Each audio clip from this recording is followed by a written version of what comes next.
Materi yang belum udah semua ya, yang belum pernah dibahas. Udah semua tapi belum ada nempel. Makanan.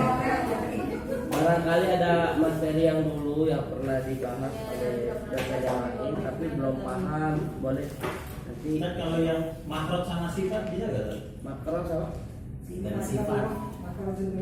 Oh makro. Yang kemarin Belum. tapi maksudnya itu yang ada susah. Iya. Emang susah tuh. Sifat belum dibahas sifat. Sudah. Cuman belum nempel. Belum sama saya belum. Belum. Makro sama sifat. Makro sama sifat. Kalau dulu saya belajar makro dan sifat itu beberapa kali pertemuan. Oke, kita bahas itu ya. Lihatin ini ala kuliah sallallahu alaihi wasallam. Al-Fatihah. A'udzu billahi minasyaitonir rajim. Bismillahirrahmanirrahim. Alhamdulillahirabbil alamin. Ar-rahmanir rahim. Maliki yaumiddin. Iyyaka na'budu wa iyyaka nasta'in. Ihdinas siratal mustaqim. Siratal ladzina an'amta 'alaihim ghairil maghdubi 'alaihim waladdallin.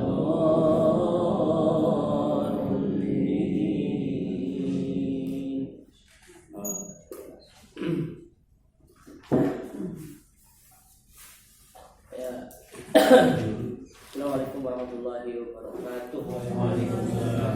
Alhamdulillah, salatu wassalamu ala rasulillah wa ba'd. Puji serta syukur kepada Allah Rabbil atas segala nikmat dan karunia-Nya. Alhamdulillah kita masih bisa berkumpul di tempat yang insyaallah dimuliakan oleh Allah Subhanahu wa taala. Salawat dan salam tak lupa marilah kita sampaikan kepada junjungan kita Nabi besar Muhammad sallallahu alaihi wasallam pada akhir nasa min dzulumati ilan nur. Semoga kelak di hari kiamat kita termasuk dalam umat yang mendapatkan syafaat dan amin ya rabbal. Baiklah rekan-rekan, kali ini kita membahas tentang makharijul huruf dan sifatnya. Boleh saya satukan boleh? Boleh.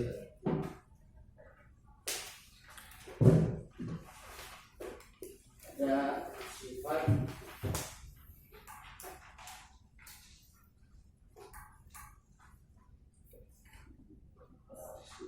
ada makhraj.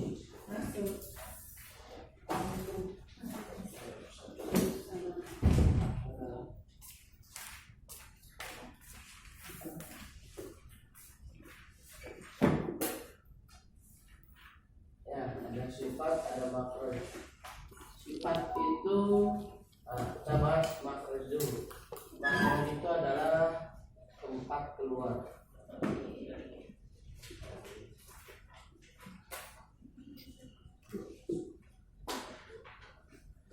Diambil dari kata khoroja. Khoroja artinya keluar. Makhraj maka artinya tempat keluar. Isim-isim akan. Sedangkan sifat itu adalah sesuatu yang menyertai.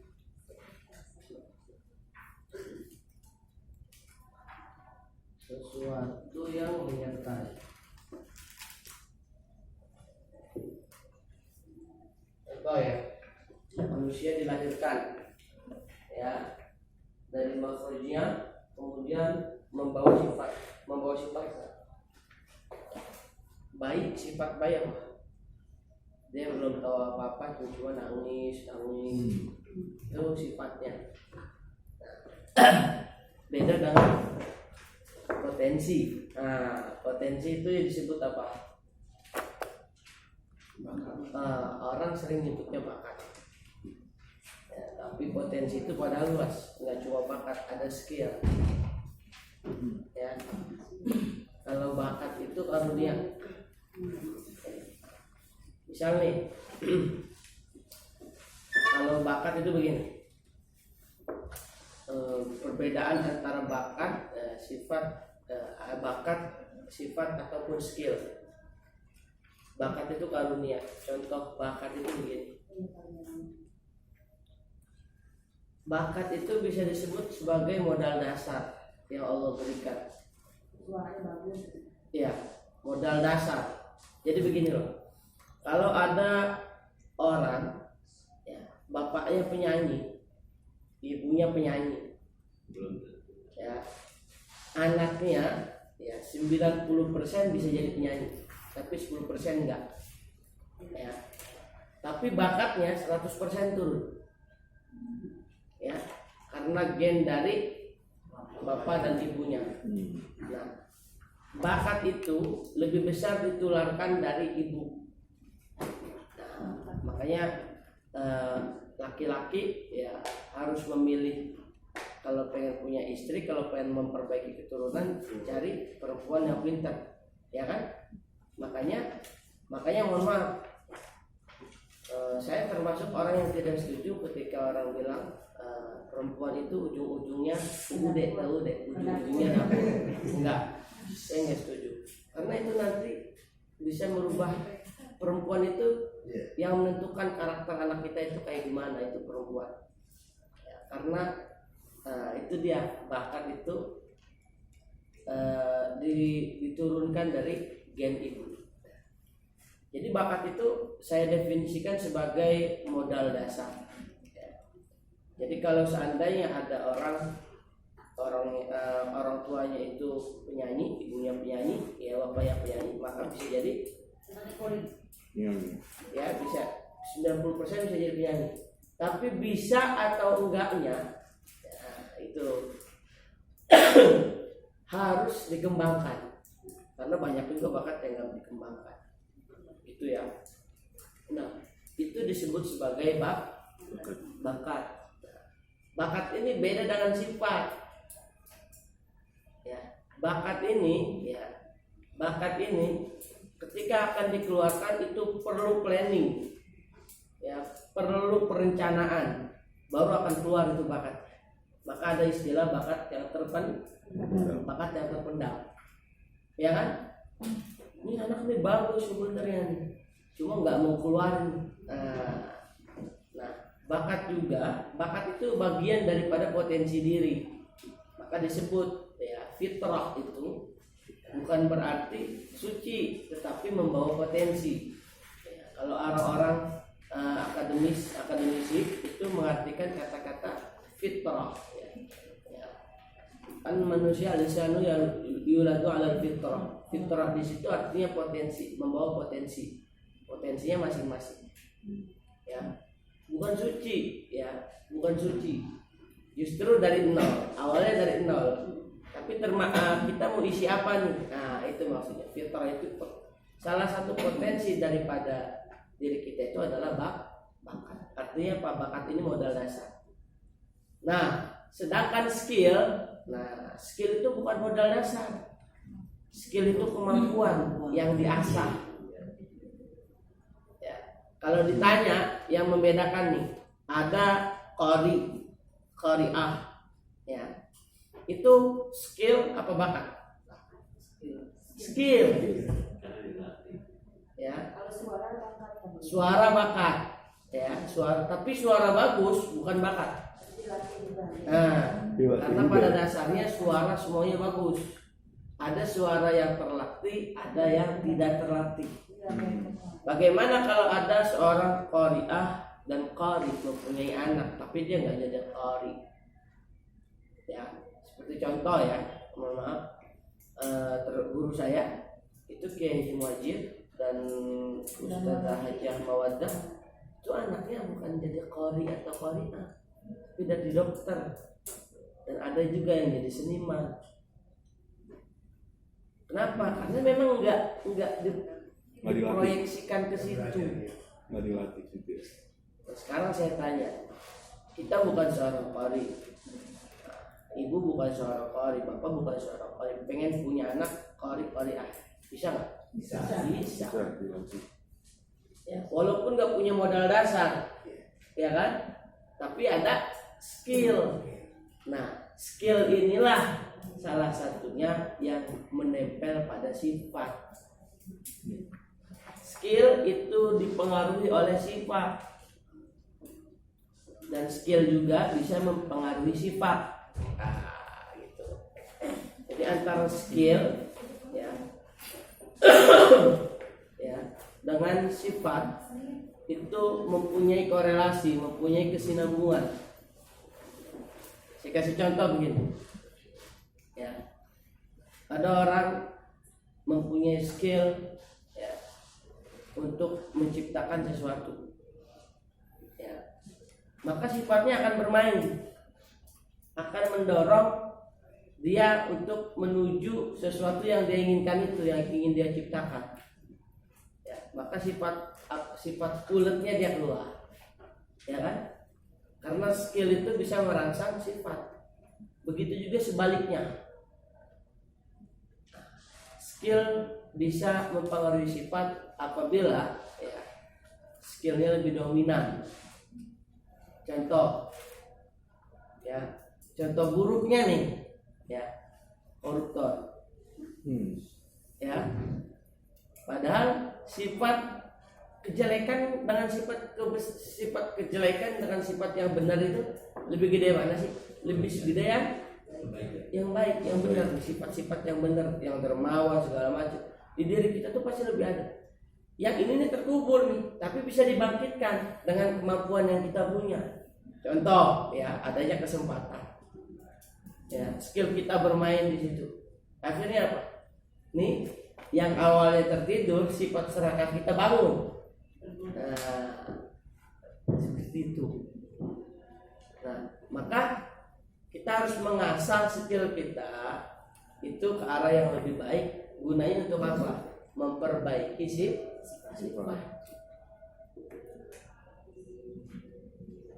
Awalnya kita punya sifat dermawan, tapi kita bukan orang yang nggak punya, bukan orang yang punya. Tapi kita punya skill untuk menjadikan diri kita menjadi ya, bisa menjadikan diri kita menjadi orang yang punya, benar ya? Nah, ketika kita punya, maka sifat itu bisa naik ya? Bisa. Tapi ingat, ketika sifat itu bisa naik, bisa jadi dua nih.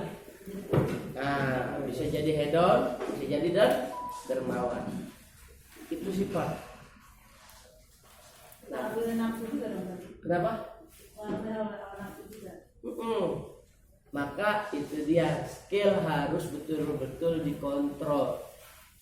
Kita punya kemampuan harus betul-betul dikontrol. Dengan apa? Iman. Balik lagi ke makro. Paham? Ya, ke hati. Hati itu udah dasarnya kita bilang nih, makro itu cepat keluar. Semua yang apa kita rencanakan adanya di mana? Bukan di otak, tapi di hati. Otak itu cuma master plan, yang menjalankan itu hati. Ya, maka kalau orang nggak ada hatinya dicabut. Bakal kayak gimana hidupnya? Ada nggak orang hatinya diangkat? Hati kan kolbu ya Pak. Hati kan kolbu bukan jantung. Nah, kolbu itu bisa didefinisikan juga, ada yang orang bilang gini, antara jantung dengan hati itu dalam dunia medis itu satu kesatuan. Jantung yang memompa, hati yang menampung. Jantung kan buat memompa, ya ini memang kalau salah ya, tapi saya dapat dari temen yang memang di ahlinya itu. Nah, yang menampung darahnya hati. Kalau darahnya jelek, ya, atau misalkan hati kitanya jelek, nah itu darahnya itu akan jadi jelek juga dan berimbas kepada kulit yang lain, ya kan? Itu gara-gara hati. Jadi kuning segala macam ya kan? Nah itu dari hati, bukan dari jantungnya, ya kan? Jantung itu, nah nanti jantung itu ibarat kalau dalam makharijul huruf itu sebagai gigi, ya, sebagai gigi. Gigi bukan termasuk ke dalam makharijul huruf, tapi kalau nggak ada gigi kita sulit membunyikannya, ya. Jadi ini ada korelasinya. Maka yang disebut makharijul huruf, ya, tempat keluarnya huruf, ini sangat menentukan bagaimana sifat yang kita baca. Makanya para ulama itu mendefinisikan, ya, atau mengartikulasikan makharijul huruf itu begitu rinci, sampai saking rincinya bahasanya menjelimet. Ya, saya kasih contoh. Huruf lam, makharijul hurufnya ada di ujung lidah bagian punggung sedikit bertemu dengan langit-langit atas, di atas gigi seri bagian atas. Nah, Harus satu Ustaz ya. Ya. Nah, Wah, tapi salah. tujuan dari situ salah. Tujuan dari definisi yang sedetail itu untuk apa? Untuk menentukan huruf supaya pas. Itu yang pertama. Yang kedua, kalau sudah pas, apakah bunyinya akan sama? Nah, karena satu makhraj itu bisa 3 huruf dan bunyinya beda-beda. Yang menghasilkan bunyi itu apa? Sifatul huruf. Ya, yang membedakan antara bunyi yang satu dengan yang lain itu adalah sifatul huruf. Maka antara makhraj dan sifat itu nggak bisa nggak bisa dipisahkan. Ya, sama halnya seperti skill dan kemampuan kita dengan keimanan kita. Ya. Kenapa saya katakan begitu? Kalau keimanan kita dengan skill kita itu tidak berjalan seiringan, ketika kita menjadi sesuatu karena skill tersebut, maka akhirnya apa? Nah, ibarat hasilnya bunyinya nggak sama, bunyinya nggak sesuai dengan apa? Dengan yang Allah ingin.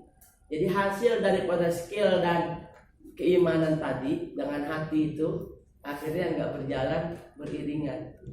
Ya, skillnya pengen jadi orang pintar tapi kebelingar, banyak kan? Ya, pengen jadi orang kaya tapi serakah, banyak kan? Nah itu karena tidak didasari dengan keimanan. Sama makharijul huruf begitu. Ya, ketika makharijul huruf kita keluarkan tepat makharijul hurufnya, tapi tidak diiringi dengan sifatnya, maka bunyinya beda. Contoh ain. Ya, ketika orang tidak bisa mengucapkan huruf ain itu bukan karena dia salah makhraj, tetapi salah sifat. Akhirnya apa? Nga.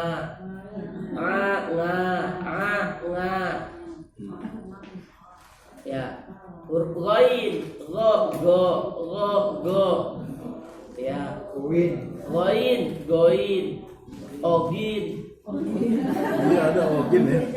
Dulu saya Kenapa bisa ogin? diajarin oleh salah satu guru saya ogin. Kenapa Ustaz ya zaman dulu bisa gitu ya? Ya, padahal goin. Oh jadi ogin Makanya jauh yang banget. belajar sama satu guru itu fungsinya supaya bisa Main ogin sih dulu.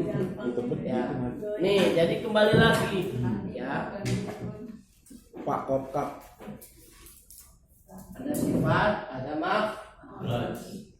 Kalau ini ditambah, digabungin, fusion, jadi Sin. apa? Saut. Ini hurufnya sin. Nggak beda. Sautun. Artinya apa? Suara.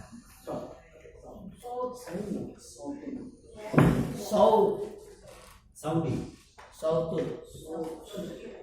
Ya.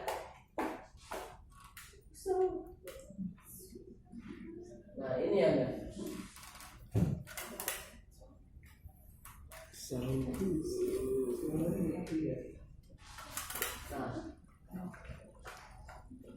Dari sini bisa dipahami ya.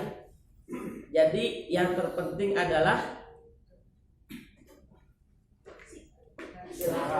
Suara. Hasilnya. makhraj ini nanti terkait dengan proses. Ya, turunannya di sini adalah proses. Sifat ada prosesnya enggak?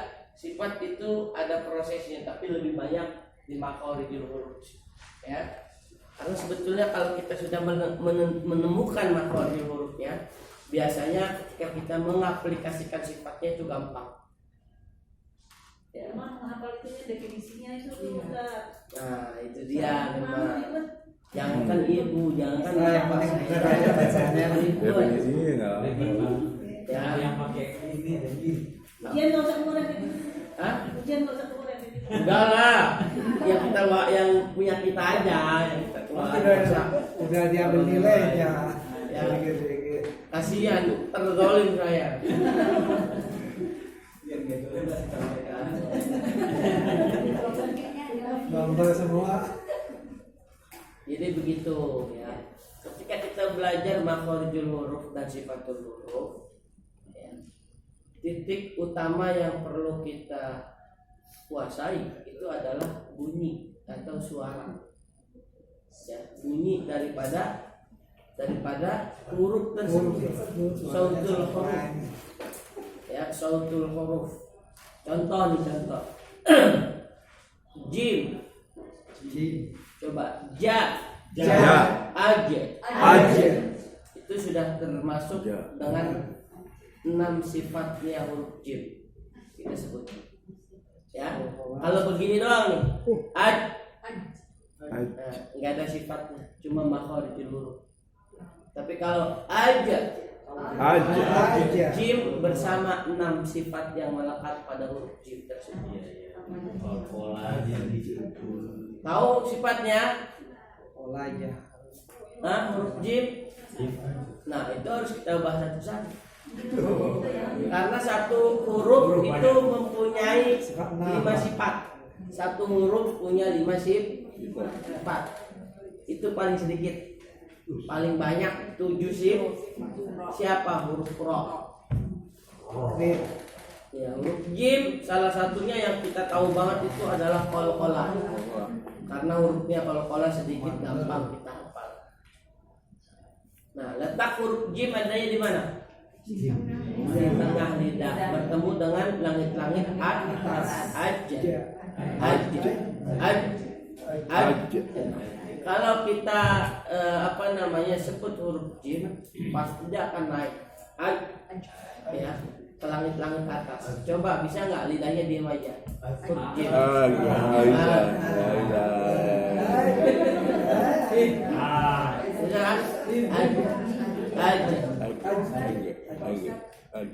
Kalau huruf jim, ada yang bilang kalau misalnya becek itu gimana? Yang benarnya itu maksudnya yang benarnya itu seperti apa? Saya paham huruf jim yang becek kayak gini.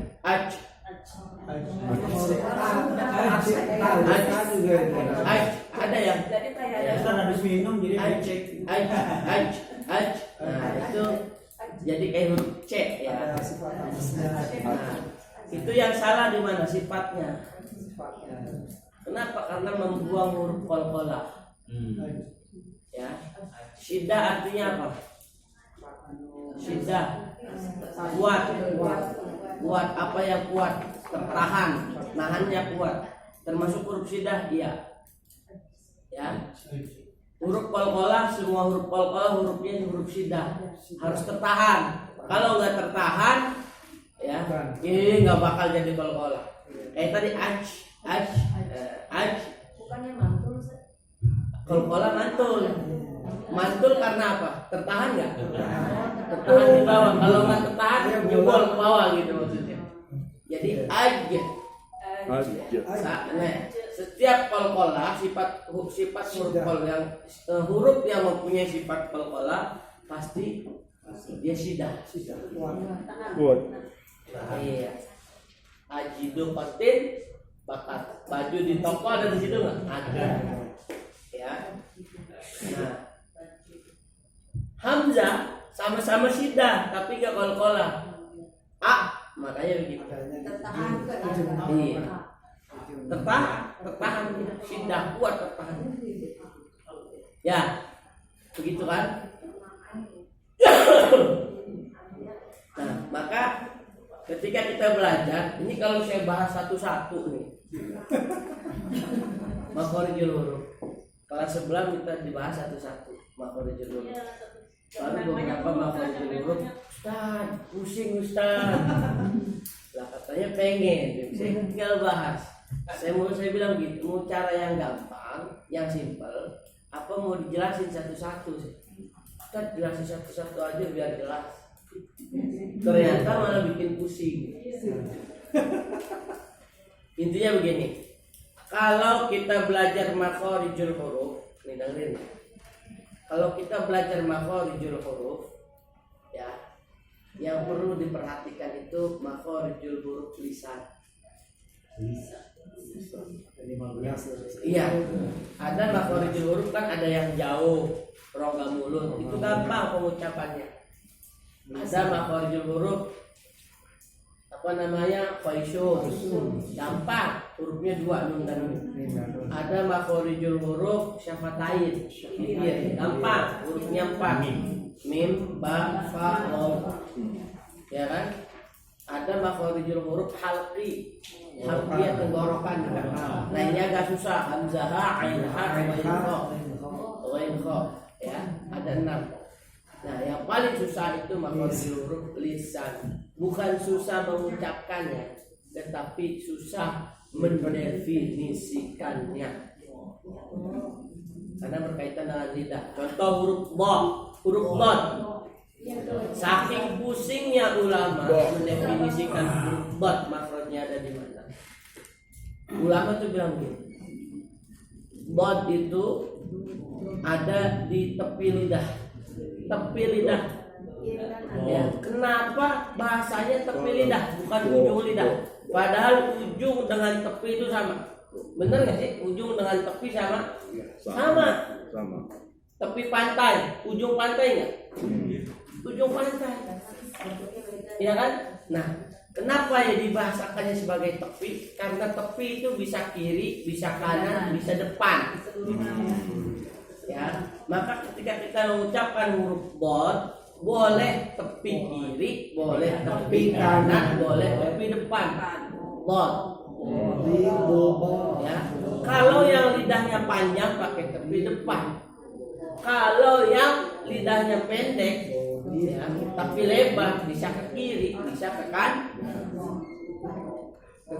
Ya, maka kata Nabi yang paling fasih dalam mengucapkan huruf dot. Itu baru makhraj huruf dot. Ya. Belum tahan juga, sikna juga.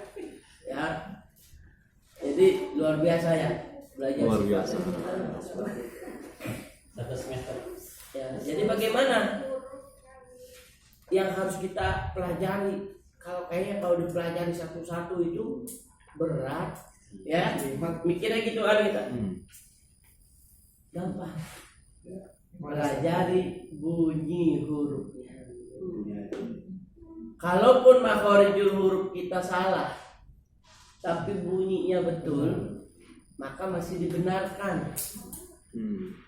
Ya, karena orang lain bisa nangkep, oh itu huruf dot, oh itu huruf ba. Ya, oh itu huruf jim, oh itu huruf dal.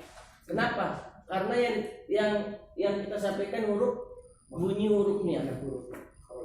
Ya, nah ada yang nanya ke saya, Ustaz, kalau kita menjelaskan huruf dot kepada orang yang tuli gimana? Ya, tuli. Kalau orang tuli kan nggak bisa dengar ya. Ada nggak orang tuli dengar? Ya. Kalau orang tuli kan nggak bisa dengar. Bagaimana kita menyampaikannya? Maka itulah kita harus menyampaikan dengan sedetail mungkin. Ya, dengan isyarat, dengan definisi-definisi yang ada, orang tuli bisa baca kan ya? Nah, sekarang begini, kalau ada orang yang buta, maka sampaikan dengan bunyi huruf. Kalau ada orang yang tuli harus didefinisikan. Makanya ada definisi sejelas mungkin itu gunanya untuk apa? Kalau ada orang yang tuli belajar, dia bisa mengartikulasikannya sendiri. Hebat ya para ulama, panjang pemikirannya sampai sana. Kita makan mikir ini ngapain sih ulama mendefinisikan sampai sesulit itu? Oh ternyata definisi sesulit ini bukan untuk kita, untuk teman-teman kita yang mempunyai kekurangan dalam memahaminya, dalam tanda kutip dia indranya enggak lengkap, seperti itu ya. Jadi seperti itu. Huruf dot bagi orang yang buta, ya, bagi orang yang buta bentuknya berbeda dengan huruf dot yang kita pelajari. Maka ada namanya Quran Braille. Tapi bunyinya harus sama. Nah, kalau ada orang khusyuk baca Qurannya gimana? Jangan samain sama kita. Ya, makanya nih ya. Saking adilnya Allah bilang di dalam firman-Nya, Iqra, bacalah. Ya, Iqra, bacalah. Bacalah itu maknanya nih ya. Bedanya apa dengan tilawah? Tilawah juga membaca. Bedanya tilawah itu lebih khusus. Ya, tilawah itu membaca dengan mengeluarkan suara. Kalau tidak mengeluarkan suara, itu namanya bukan tilawah. Tapi ketika lagi banyak orang, boleh nggak kita tilawah? Boleh. Maka tilawah itu ada dua, yaitu jahar atau sir. Itu masih termasuk tilawah. Nah itu tilawah namanya ya. Makanya ada musabaqah tilawatil Quran. Kalau ada yang baca pakai hati dalam musabaqah tilawatil Quran, nanti langsung digugurkan karena itu bukan tilawah. Nilainya langsung berubah. Tapi saya tanya, yang disebut dengan Iqra itu apa? Iqra itu membaca secara universal. Ada orang yang membaca dengan matanya, tapi mulutnya nggak bisa berucap. Itu orang bisu. Bisa nggak baca Quran? Bisa. Makanya perintahnya Iqra. Ya. Ada orang yang nggak punya mata, matanya nggak ada, bisu pula, nggak bisa dengar, tapi masih ada tangan.